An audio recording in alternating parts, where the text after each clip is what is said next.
A warm welcome to Joburg Today. I'm Riley Sakwe. The city of Johannesburg has been operating under a green initiative since 2010, and one of the steps to becoming more eco-friendly was to create cycle lanes on heavily congested traffic routes. 2 years ago, Joburg's first cycle lane opened in Orlando. Today, there are 6 areas around the city with lanes, and our green infrastructure continues to grow. The biggest program that we're doing is actually infrastructure for cyclists. As you can see behind me, we don't have quite a lot of infrastructure, but we are not expecting quite a lot of people to be using the lanes because, cycling is a new thing in South Africa, especially for commuting. People are just using cycling for recreation, but to commute, going to work or going to school with bicycles, it's actually a new thing. A lot of people are attracted to Johannesburg, and it's going to be impossible for our roads to cope with the number of motorists who are in Johannesburg because of business. The biggest problem is actually pollution to the environment, but also the issue of congestion, because a lot of people are getting cars. So we are trying to discourage that. Obviously, the biggest thing is to save the environment, but also to encourage walking and cycling because it's healthy. If you put cycle infrastructure, but there are no cyclists, the infrastructure will be used for other things. So what is important is to make sure that we actually distribute bicycles so that the infrastructure can be used actually for cycling. In order to promote the use of the cycle lanes and bicycles, Johannesburg is taking part in the Shova Kalula National Bicycle Program. We've got this program called actually Shova Kalula Bicycle Program. So basically what is happening, government is donating bikes to needy students, just to commute, Like for instance, the Orlando cycle lanes, those cycle lanes actually, the main focus was on school children. It's a national program. It's also happening in other provinces, but in Johannesburg, we'll be distributing these bicycles to Orlando. We'll be donating 300 bicycles on the 21st of August. That is our target, to actually distribute these bicycles. In addition to promoting the use of the lanes, which are located in Orlando, Westbury, Diepsloot, Auckland Park, Annette Road, and the Wits UJ campus areas, the City of Johannesburg Transportation Department is taking measures to ensure the cycle lanes are safe. We are putting CCTV cameras at 500 meters interval.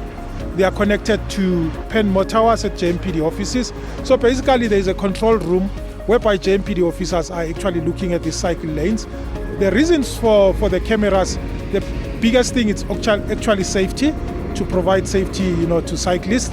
Slowly but surely, our city is trying to go green, and you can do your part by utilizing Johannesburg's cycle lanes. I'm Samuel Gebhardt for Joburg Today.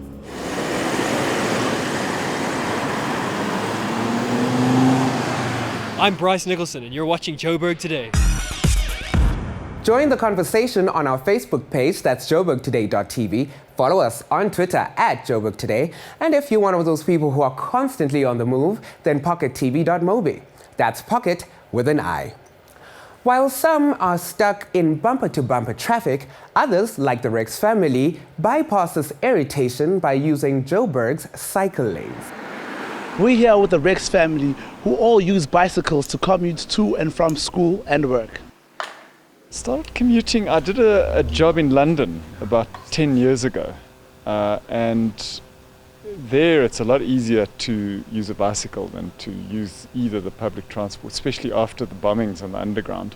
You arrived at work feeling less stressed than if you drove there, and just in a much better position to cope with the stresses of day-to-day work. Joburg is a little bit hilly, basically, very suburban, and the distances are quite long.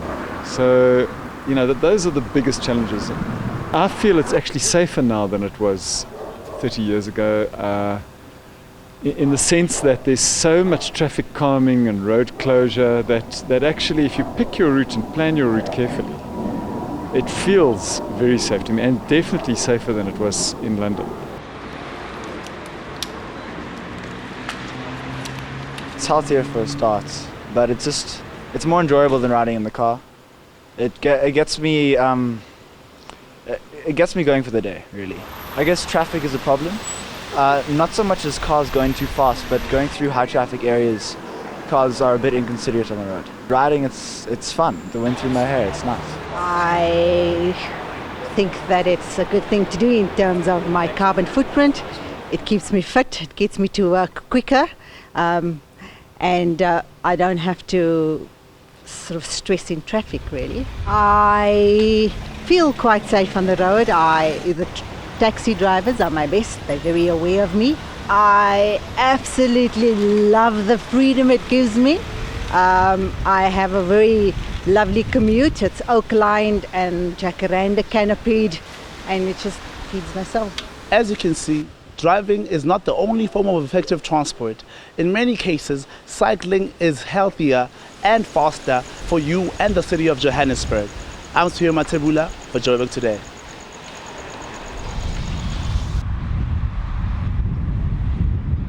Hi, this is Darren Simpson from The Breakfast Express on 947. You watching Joburg Today. As convenient as driving your own car may be, it means dealing with traffic and constantly rising fuel prices. Perhaps investing in an electric bicycle is the better option.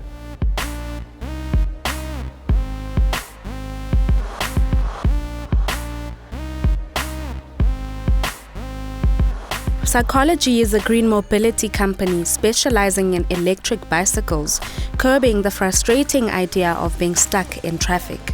We've got a tour operation which gives tourists the opportunity to see our cities in really unusual and new ways. And then we're really focusing on the advocacy side and awareness raising side of the potential of green mobility and light electric vehicles like the electric bicycle. And we started a campaign called #Decongest Sandton. Sandton's got such a specific problem, and it's congestion. So we've started saying, you're not in traffic, you are traffic. Let's get out of it.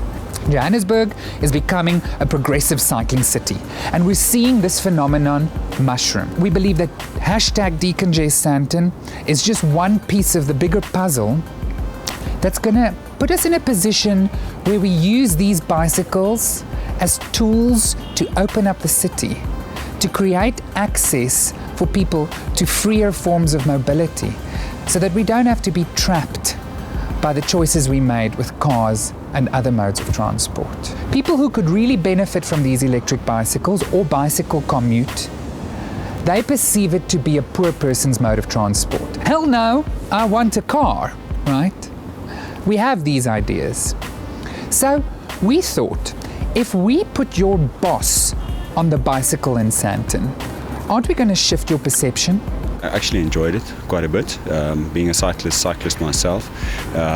Just the combination of being able to cycle a little bit, and then obviously the uphills, the electric motor kicks in, so it's not that hard work. The sort of speed that you can pick up on the bicycles as well is quite, it's very different. You just get a bit scary when you go to the traffic if you have never been riding in the traffic before, so it gets a bit scary, but you have to relax and be in control of the ride. I think it's great for me, especially. I travel to Sandton quite often on the Gautrain, and then I usually take the walking option, but I mean that would be great for me to have them possibly at the station and take the bike to our sites or wherever we go. They're about the slow ride, the unexpected journey, and the freedom to exhale, intending to take Johannesburg to greater heights through inspiring people to live a life on two wheels. I'm Butumela Ratokwena for Joburg Today.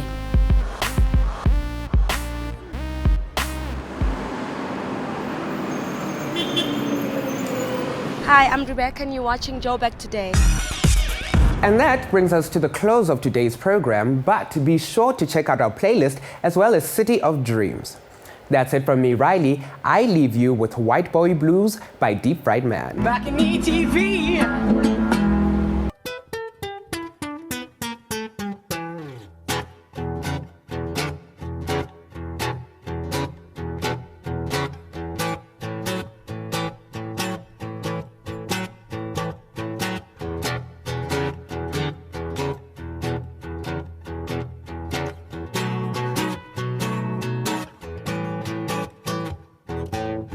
Woke up this morning in a Tuscan villa. Our president still isn't, Helen Zille. I'm scared this country's turning into the next Zimbabwe, so I spend my time looking for clues. I think I've got a bad, bad case of them white South African blues. They say I'm privileged, and I guess that's true. But I pay my taxes, and I don't see nothing improve. The electricity price is outrageous, and it's going up by 15%. And my neighbor Yanni says all the money's just gonna go towards more Bola for our president. It seems our way of life is under attack. My gardener's from Malawi, they sent him back. And every time my domestic worker rearranges my closet, I can't find my shoes. I'm no closer to finding a cure to these white South African blues. There's a poor selection of organic veggies at Pick and Pay. I'd rather go to Woolies, but I'm meant to stay away. Their economic equity policy makes me so mad I could phone into 702. Well, is there any wonder that this white boy is feeling blue?